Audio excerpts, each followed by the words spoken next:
aí, pessoal, beleza? Rodrigo Bibo do site podcastbibotalk.com. Eu estou bem, espero que vocês estejam também. Mais um vídeo aqui no canal com um pequenininho de edição. Galera, hoje eu quero reagir com vocês a alguns comentários de um corte que eu postei na minha rede social, @bibotalk. Se você ainda não me segue lá no Instagram, por favor, me persiga lá nessa rede social. Esse corte que eu coloquei lá é de um podcast que está publicado aqui na nossa página no YouTube, que é sobre como pedir dinheiro na igreja, né? Aquele títulozinho meio clickbait, ainda que não seja clickbait, porque de fato nós falamos sobre como pedir dinheiro na igreja. Que a gente fala sobre o apóstolo Paulo e tudo e tal, que faz uma arrecadação de ofertas nas igrejas da Caia e tal, para ajudar a igreja de Jerusalém. E aí a gente fala um pouquinho sobre isso nesse vídeo. O que acontece, galera? Tem os mais variados comentários nesse vídeo, e eu quero reagir a alguns comentários e falar um pouco sobre isso. Porque assim, todo corte, de alguma forma, ele é um corte de algo maior. Ainda assim, eu procuro ter um cuidado no meu Instagram de colocar cortes que tenham início, meio e fim. Que o pensamento esteja de alguma forma lapidado ali. Lapidado não é a palavra, mas que o pensamento esteja de alguma forma naquele corte. Mas a internet, ela tem de tudo, né? Ou seja, um erro comum das pessoas na internet é comentar o que você não está falando no vídeo.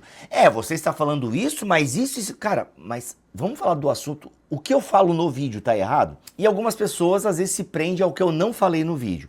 Mas alguns comentários nesse vídeo me chamam a atenção porque mostram a relação da pessoa com a oferta. Não exatamente com a oferta, mas com a igreja local. E tem comentários dos mais variados. Eu quero primeiro mostrar o vídeo para vocês entenderem o argumento do vídeo e depois a gente lê alguns comentários, pode ser? Vamos ver o vídeo então, para vocês entenderem um pouco do que eu estou falando. Vou compartilhar a tela aqui com vocês, vamos dar uma olhadinha no vídeo para vocês verem, vamos lá. Se você não convida ninguém para ir na sua igreja e se você não oferta na sua igreja, o que você está fazendo nessa igreja? A oferta, sim, ela é para a família de Deus. E hoje, o que a gente tem que entender? Que sim, você deve ofertar na sua igreja local. Porque às vezes o pessoal vem com um discurso assim, ó. Eu ajudo os outros, eu ajudo os pobres, eu ajudo projetos. Tá, mas por que tu não ajuda na tua igreja? Eu sempre uso esses critérios. Tipo assim, você tá congregando num lugar que você não convida ninguém para ir e você não quer dar o seu dinheiro lá? Cara, o que você tá fazendo lá então?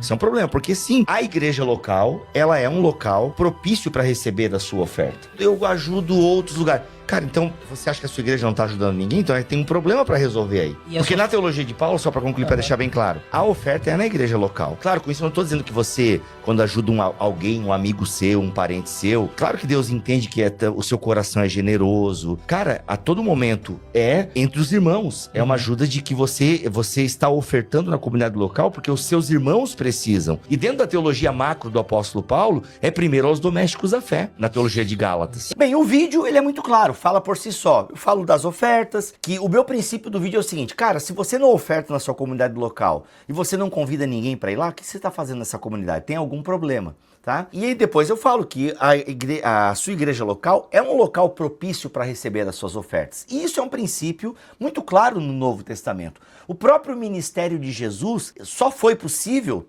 humanamente falando, enquanto se desenvolvia aqui na Terra, porque pessoas financiaram o ministério de Jesus. Leia Lucas capítulo 8, mulheres sustentavam parte do ministério de Jesus. Então, sim, o dinheiro do povo de Deus é importante para o desenvolvimento da obra de Deus na Terra. E ponto final. E nós devemos ajudar os domésticos da fé. Gálatas capítulo 6, a igreja primitiva fazia isso, e hoje em dia nós temos uma igreja que, em termos de organização, é um pouco diferente, mas o princípio permanece. Ofertamos a nossa igreja local. E aí eu digo ali no meu vídeo, cara, se você não oferta na igreja local, tem um problema aí. Por que você não está ofertando? Porque você não quer sustentar pastor que vive no luxo? Famílias pastorais, igrejas com dono? Então, de fato, eu não estou falando para você fazer isso. Que é o ponto que a galera acaba indo no comentário, entendeu? Eu não estou dizendo para você sustentar gente oportunista, gente malandra que utiliza a igreja como fonte de ganho. Não é isso que eu estou dizendo. Igrejas que a equipe pastoral, ela retira dinheiro não tem um salário determinado, eles tiram um percentual do que arrecada. Aí é uma loucura mesmo, aí o cara e a equipe vai fazer tudo para tirar o máximo de dinheiro possível do povo, usando a palavra de Deus, para ter um salário maior. Isso eu não concordo, entende? Agora, você não ofertar na igreja por uma série de... Você está negando um princípio ali da palavra, você está negando uma recomendação da Escritura que fala que nós devemos ajudar quem precisa. E ofertar na igreja local é ajudar quem precisa. Ah, mas a minha igreja não ajuda. Então ela tem um problema. Esse é o ponto do meu vídeo. Mas cara, vamos lá. Alguns comentários que tem nessa postagem, eu não vou colocar na tela, mas eles estão lá para você ler, se você quiser ver, os comentários estão lá. Olha, um comentário diz o seguinte: você, quando está na M, quero ver se a sua igreja te ajuda. É fácil dar para a igreja. Ou seja, essa mulher aqui passou por algum problema muito complicado e não vê motivos mais para dar dinheiro na igreja, porque quando precisou, quando ela estava na M, como ela fala aqui, ela não teve ajuda da igreja. Cara, eu lamento. Uma outra pessoa também comentou o seguinte: espere precisar dela, aí a sua opinião muda. Cara, a minha opinião, ela é justamente essa, primeiro, porque entendo que é um princípio bíblico ofertar na igreja local. Entendo que faz parte da minha vida cristã ofertar parte do meu dinheiro na comunidade de fé onde eu estou, que precisa de recursos para manter os obreiros, para manter a estrutura, para ajudar o órfão e a viúva, entende? Para ajudar em missões. Acredito que a minha igreja precisa fazer essas coisas. E como ela faz, precisa do meu dinheiro. E aí, é justamente por eu já ver a igreja ajudando tanta gente que eu acredito nisso. Espere precisar dela, aí a sua opinião muda. Eu já precisei da igreja local. Parte do meu seminário foi sustentado pela igreja local. E a outra parte, por irmãos da igreja local. Outra, eu poderia escrever pelo menos um livro sobre igrejas que foram fundamentais. Eu digo escrever pelo menos um livro porque eu não daria conta de escrever 2, mas se eu fosse Max Lucado, Iago Martins, tá? Eu escreveria 3, 4, tá? O que acontece? A igreja, gente, na pandemia, eu conheço várias, eu posso falar para vocês umas 5 que eu conheci o trabalho de perto, que durante a pandemia, se não fossem essas igrejas, pessoas teriam passado extrema necessidade, fome mesmo. Inclusive um amigo meu me conta da igreja dele e do movimento que ele organizou lá em Nova York, onde muçulmanos estavam pegando comida com eles. Então não só os nossos, mas aos demais também. Então, cara, se você entra no site da Aliança Evangélica, o que a igreja faz em período de catástrofe, velho, nossa. Gente, às vezes a igreja é o primeiro órgão social a ter uma resposta diante de uma catástrofe, diante de uma tragédia. Vai ver no Rio Grande do Sul o papel das igrejas, tá? Hoje tem pessoas que têm casa, comida, porque a igreja fez o papel dela. Então eu lamento por essas pessoas que tiveram uma experiência ruim com a igreja local. Mas a experiência ruim que você teve não invalida esse princípio, não invalida a ideia de que existem comunidades de fé saudável que precisam sim da oferta dos seus fiéis para poder fazer um bom trabalho. Nem toda igreja é sinagoga de Satanás. Nem toda igreja sustenta a família pastoral com luxos e viagens internacionais. Gente, na verdade, se a gente for pegar a igreja de Jesus no Brasil, eu acho que a minoria é isso. Entende? Então assim, porque tem outro que comentou, não, eu parei de ofertar quando eu percebi que, a família pastoral estava vivendo no luxo e coisa arada. O pastor não só trabalhava na igreja, mas a família inteira do cara no cabide, porque é muito comum isso. E não é só a igreja pentecostal não, tá? Tem muita igreja histórica aí que a igreja vira um cabide de emprego para a família do pastor. Normal. Não deveria ser assim. Não, mas é mais comum do que a gente talvez gostaria que fosse, tá? E às vezes a pessoa tem a competência mesmo pro cargo. Às vezes não. Mas enfim, é filha do pastor, bora deixar lá ela trabalhando. Então assim, aí a pessoa começa a olhar aquilo, mas aí é o seguinte, mano, vai conversar então. Porque se é uma igreja saudável, vai ter uma diretoria, vai ter alguém que você possa reclamar. Gente, vocês acham certo? A família inteira do pastor aí, né, trabalhando na igreja, a pessoa nem tem competência para isso, mas tá aí, entendeu? Poxa, tá o pastor, a esposa do pastor, o filho, a filha, né, cunhado, e vai conversar, entendeu? Vai conversar. Porque às vezes a pessoa pode ter mesmo competência pro cargo, e eu não sou contra, tá, gente? Tá ali perto, é alguém da sua confiança, põe pra trabalhar aí. Mas muitas vezes não tem, né? Mas enfim, então vai conversar. E o fato de você não dar o dinheiro ali porque algo de errado está acontecendo, não invalida o princípio de dar a oferta. Esse é o meu ponto, tá? E antes de eu continuar lendo os comentários, é o seguinte, galera, Black Friday da Insider.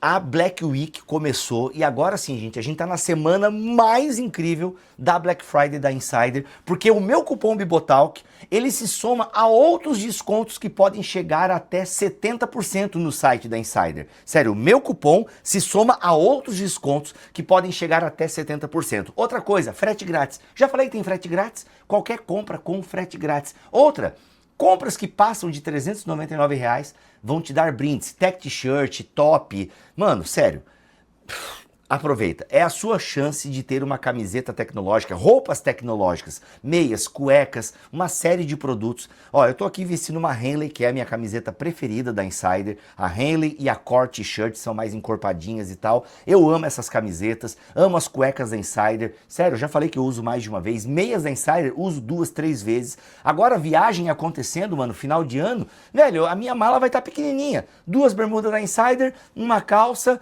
mais 5, 6 camisetas, cuecas e meias e tá tudo certo para eu passar a temporada de verão com a minha família, entende? Então assim, aproveita a Black Week da Insider, porque o meu cupom Bibotalk tá aqui, ó, tem esse QR Code aqui, já aproveita aqui, ou está no primeiro comentário fixado ou na descrição desse vídeo, tá bom? Aproveite a Black Week da Insider, porque os descontos podem chegar até 70%. Usando o meu cupom, mais o que já tem no site, podem chegar até 70% de desconto, frete grátis, brindes em compras acima de R$399. Sério, gente, é a maior Black Friday da Insider, então aproveita, você não pode ficar de fora. É agora, renovar o guarda-roupa agora é o seu presente de Natal, é o seu presente que você vai garantir agora, entendeu? O seu presente de Natal e garantir uma viagem mais tranquila, com menos bagagem, para você poder ficar mais leve, tranquilo e saber que você não vai passar calor, porque tem regulação térmica, não vai feder nas axilas, porque tem, sabe, uma tecnologia anti-odor. Gente, sério, é muita coisa boa. É durabilidade, seca rápido, você pode usar mais de uma vez. Ô, gente, sério. Garante a sua Insider que você não vai se arrepender. Aí uma outra pessoa comenta o seguinte: se rendeu ao sistema, esse já foi bom. Gente, quem me acompanha sabe que eu sempre fui um defensor da oferta na igreja local, sempre fui um ofertante, e a partir do momento, cara, que eu não me sentia mais confortável em dar oferta naquela igreja, eu saí daquela igreja, né? Então assim, faz parte, entende? Faz parte. Então o que acontece? Não é que eu me rendi ao sistema, gente. Ah, esse aí se rendeu ao sistema. Não, eu creio realmente que nós temos que ter um compromisso com a nossa igreja local, e esse compromisso passa pelo ter frequência na comunidade local, se possível, ajudar de alguma forma na comunidade local. A minha questão financeira, estar comprometido financeiramente com a igreja local, passa por, pelo menos esses 3 pontos para mim são básicos no meu compromisso como membro de uma igreja local: frequência, generosidade e participação em alguma atividade da igreja no que eu puder ajudar dentro do meu tempo, das minhas capacitações, dos meus talentos, dons e por aí vai. Sabe? Então assim, é um mínimo, poderia falar mais, entendeu? Até daria um vídeo, né? Compromisso que eu tentei com a igreja local. Agora, gente, se a sua igreja não é saudável, se você está desempregado, como alguém colocou, gente, eu não oferto, mas é porque eu estou desempregado. Isso é óbvio, né, gente? Ou você está assim, numa situação financeira muito complicada, priorize as suas contas de casa, priorize a sua vida, entende? Mas as pessoas levam para outro, porque esse vídeo aí tá incompleto, né? Tem que ver, tem casos e casos. Não, gente, não tem casos e casos. Ofertar na igreja local é um compromisso que é bom, que nós devemos ter, que é instigado pelas Escrituras.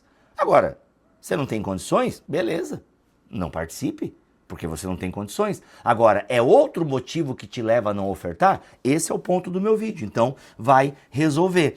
Aí outro colocou assim, ó, pagar a mensalidade, entendi. É uma pena que a pessoa encare a oferta na igreja local como pagar a mensalidade. Acho ridículo, acho limitado, entende?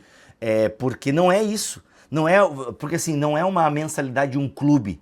Cara, eu oferto com prazer na minha igreja local porque eu vejo, tem prestação de contas. Se na sua igreja não tem prestação de contas, lamento, mas a minha tem. E várias outras igrejas no Brasil e no mundo têm. E nelas é bom. É recomendado que você oferte, porque essa igreja ajuda. E aí, por último, gente, tem um comentário que ele daria uma reflexão um pouco maior, mas a pessoa ela levanta alguns pontos que eu concordo em partes, mas eu discordo em outras, né? Eu vou resumir aqui o comentário da pessoa, mas ele fala o seguinte: olha, a oferta no Novo Testamento era para ajudar o órfão e a viúva, era para ajudar os necessitados. ele está certo nessa observação.